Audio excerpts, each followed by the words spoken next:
semuanya, kembali lagi di KBS Gemar Ramadan di tahun ini, tahun 2022. Semoga kita semua dikasih kelancaran, kesehatan, dan juga keberkahan sebesar-besarnya sehingga kita bisa menuntaskan ibadah puasa kita tahun ini dengan sebaik-baiknya. Amin. Amin. Pertama-tama perkenalkan saya, Miss Anis. Kali ini akan jadi moderator di episode hari ini. Dan di samping saya sudah ada tamu spesial, Miss Ulfi. Oke, jadi Miss Ulfi ini adalah dari Career Planning Department kita ya. Career Planning Department.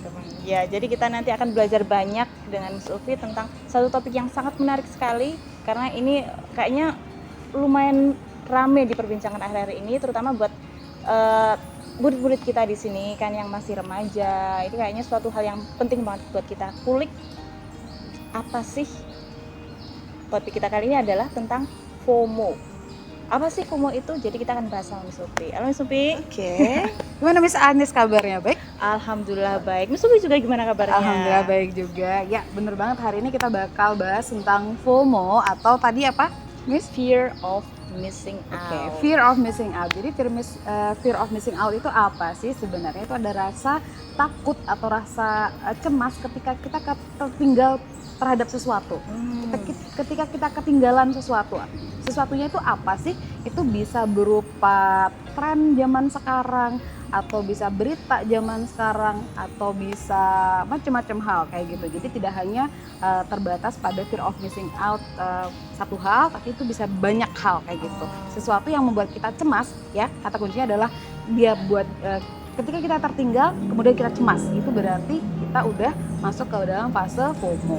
Oh iya, berarti kayak kita tuh pengen banget tahu semuanya, kita tuh pengen banget ngikutin semua tren, sampai kita tuh ngerasa cemas Kalau misalnya kita nggak tahu berita itu, orang lain tahu, aku nggak tahu ya kayak gitu. Itu misalnya salah satu ciri dari FOMO mungkin ya. Tapi nanti kita akan bahas lebih banyak lagi ya. Kita akan bahas nanti lebih banyak tentang ciri-ciri dari orang-orang yang sudah terjangkit sama FOMO itu sendiri. Nah, tadi waktu saya dengar bahwa FOMO itu kan orang yang pengen banget tahu semuanya ya, sampai ke tahap cemas. Jadi itu sebenarnya beda banget ya sama orang-orang yang bisa kita bilang update sama perkembangan zaman, yang dia tuh selalu mengikuti perkembangan zaman gitu ya. Karena kan kalau kita mengikuti perkembangan zaman itu kan sebenarnya kan suatu hal yang positif ya, karena itu memperluas wawasan kita kayak gitu.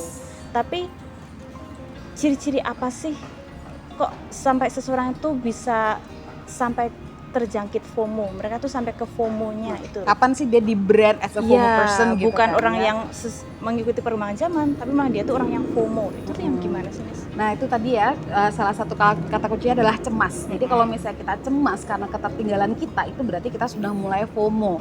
Nah, seperti yang kita tahu, karena sebenarnya Miss Anis ya, kata FOMO ini ada di Oxford Dictionary itu dari tahun 2013.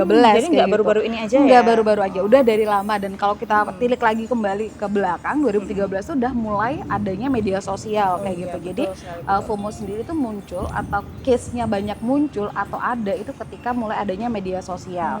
Jadi kalau sekarang kita bilang apa sih ciri-ciri FOMO, mungkin yang berkaitan dengan media sosial itu adalah kita nggak pernah lepas dari gadget ya, karena di sana adalah sumber informasi. Pertama, nggak pernah lepas dari gadget. Kemudian nggak lepas dari media sosial yang ada dalam gadget kayak gitu kan ya. Mungkin kalau misalnya macam-macam ya, Instagram, TikTok, Twitter, kayak gitu ya. Bisa macam-macam banget kayak gitu. Itu adalah salah dua ya, kita udah sebutin dua.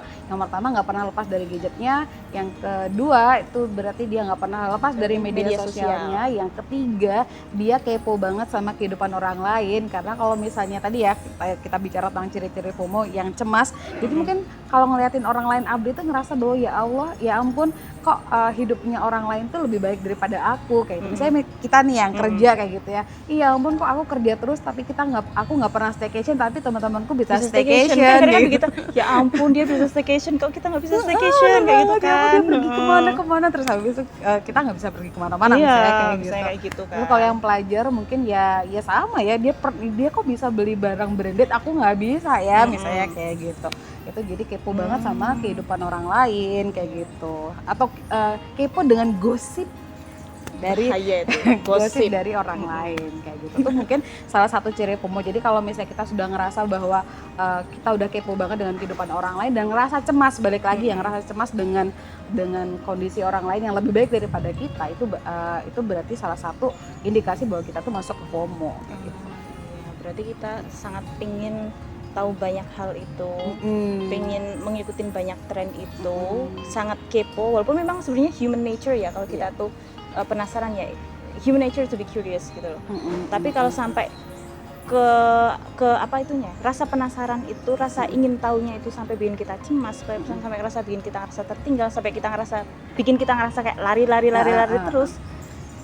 Itu udah masuk ke FOMO. Itu yang dampaknya itu bakal negatif buat diri kita gitu ya, Miss, dan ternyata nggak hanya kekepoan. Misalnya kalau sekarang FOMO, kalau kita geser lagi, misalnya kita sebagai content creator gitu ya, kalau misalnya kita udah terpaku bahwa kita seminggu sekali harus update, kita harus tiap hari harus update. Nah, ketika kita nggak update, misalnya kita sakit terus kita tuh nggak bisa update, terus kita ngerasa cemas karena kita nggak update, takut kehilangan follower momennya kita misalnya, atau momennya momen, gitu. betul. Kita takut, masih mending kayak momen. Kalau aku takut kehilangan follower kalau misalnya aku nggak update misalnya kayak gitu, itu juga termasuk kehilangan FOMO kredibilitas sebenarnya. misalnya Iya, kayak kehilangan gitu ya. kredibilitas yang dipandang dari follower kita kayak gitu kan. Follower kita ngerasa, ih kok dia nggak ngetepatin janji sih, padahal kita dalam kondisi sakit kan nggak mungkin ya buat sebuah konten kayak gitu. Jadi sampai kita harus memaksakan diri untuk melakukan sesuatu yang sudah di luar dari batas kemampuan kita ya. Betul, karena ada salah satu contohnya di YouTuber, dia kayak gitu. Dia awalnya cuma update seminggu sekali, kemudian dia ngerasa bahwa semakin banyak yang nonton dia, akhirnya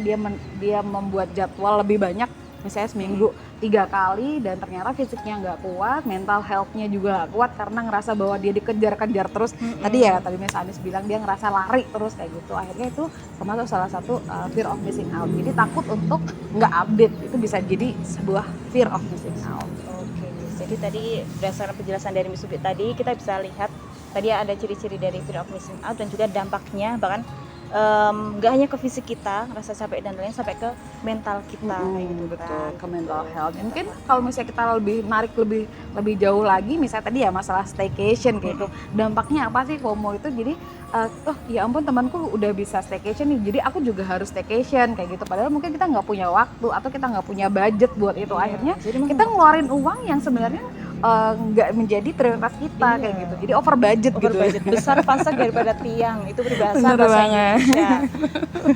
Bener banget kayak gitu. Jadi Betul, kalau misalnya dari segi ekonomi nanti arahannya ke situ. Oh iya.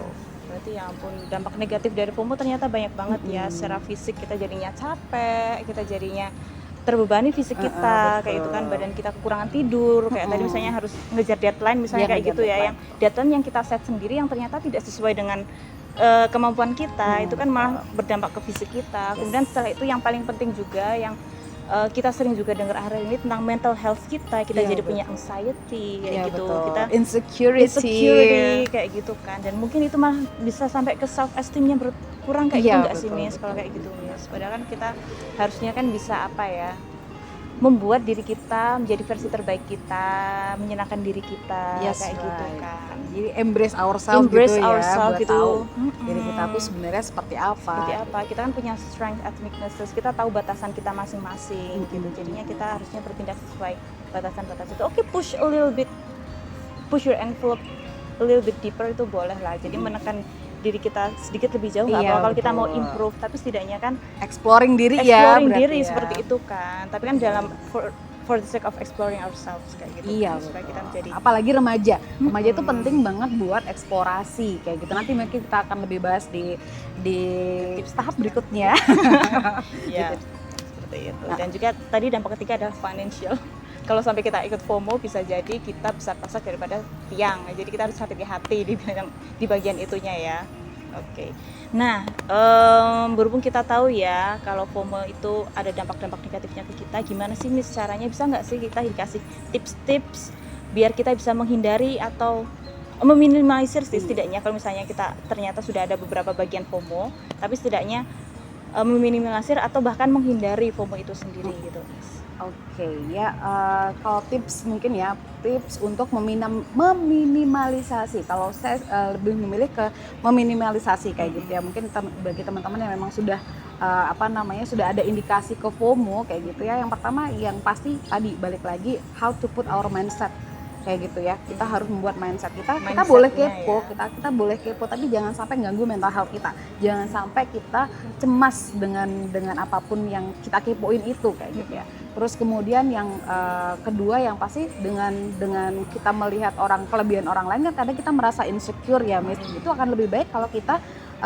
ini pesan yang selalu saya bilang kepada anak-anak kayak gitu di sekolah ya, siswa-siswa di sekolah, bahwa ayolah fokus kepada kekuatan kita, fokus on our strength kayak gitu, ketimbang kita fokus kepada kelemahan kita kayak gitu kan akan lebih baik kita kalau fokusnya ke strength kita kayak gitu. Terus yang ketiga itu kita need to seek a real connection. Jadi kita benar-benar nggak hanya hidup di media sosial, tapi hiduplah di real life kayak gitu. You need to take care of your real life kayak gitu. Jadi kayak Miss Ulfi, Miss Anis itu kan tiap hari juga akan ketemu sama teman-teman guru yang lain kayak gitu. Jadi nggak ada waktu ketika kita harus diskusi yang benar-benar real discussion kayak gitu, atau benar-benar keep in touch to each other kayak itu, nggak hanya dalam bentuk dalam testing atau media sosial. Kita hanya tahu kabar teman dari media sosial ya. Meet up sekali-kali itu penting gitu loh kayak gitu, biar kita bisa ngerasain hangatnya manusia. Connection gitu. Connection, hangatnya connection. It's also human nature to seek for human connection kayak gitu kan. Itu nanti akan masuk ke addiction juga kalau misalnya kita hilangin benar-benar human connection itu kayak gitu. Oke, terus kemudian yang keempat ya, kita if you want to keep your track ya, keep your journal kayak gitu. Jadi bisa kita buat jurnal diri sendiri, itu journaling itu penting banget buat untuk mengetahui perkembangan mental health kita kayak gitu. Gimana sih kita keponya udah sampai mana? Kita cemas nggak sih ngeliatin updatean orang itu kayak gitu? Kan bisa kita buat jurnal. Kita pada state mana yang kita merasa cemas kayak gitu. Nanti kita harus mencari kira-kira solusi biar nggak cemas tuh gimana kayak gitu. Jadi keep a journal. Itu bisa jadi bahan refleksi kayak gitu ya buat diri kita juga ya, Miss ya. Kalau kita punya jurnal kayak gitu. Iya, kita punya jurnal. Jurnalnya nggak perlu yang kayak bikin diary yang harus yang fancy banget lah ya. ya. Yang fancy dengan lettering, yang handwriting yang kayak gitu ya. Penting kita udah tahu kondisi mental health kita by day itu kayak gimana kayak gitu. Terus kemudian bisa diikuti dengan focus on gratitude. Jadi fokus kepada bersyukur. Tadi journaling itu bisa kita lakukan at the end of the day. Di sana juga kita bisa menuliskan apa sih yang kita syukuri hari ini kayak gitu. Berterima kasih kepada Tuhan Yang Maha Kuasa, Allah Subhanahu Wa Taala, dan juga berterima kasih pada diri kita sendiri karena kita sudah sekuat itu loh kita hari ini, se-amazing itu loh kita hari ini. Jadi kayak nggak take things for granted gitu ya, Miss ya. Kita mensyukuri hal-hal kecil yang terjadi di hidup kita kayak gitu. No need to insecure, tetap bersyukur. Because that's the real cure. Iya, betul banget. Oke, terima kasih Miss Upi, percakapan diskusi yang menarik sekali. Insya Allah ini bisa bermanfaat buat kita semua. Dan juga terima kasih buat semua yang sudah nonton episode kali ini. Semoga bermanfaat, semoga puasanya lancar. Semoga kita bisa berjumpa lagi tahun depan. Insya Allah. Insya Allah. See you. Wassalamualaikum warahmatullahi wabarakatuh. Waalaikumsalam warahmatullahi wabarakatuh. Bye bye, Kak Sbaria. Bye bye.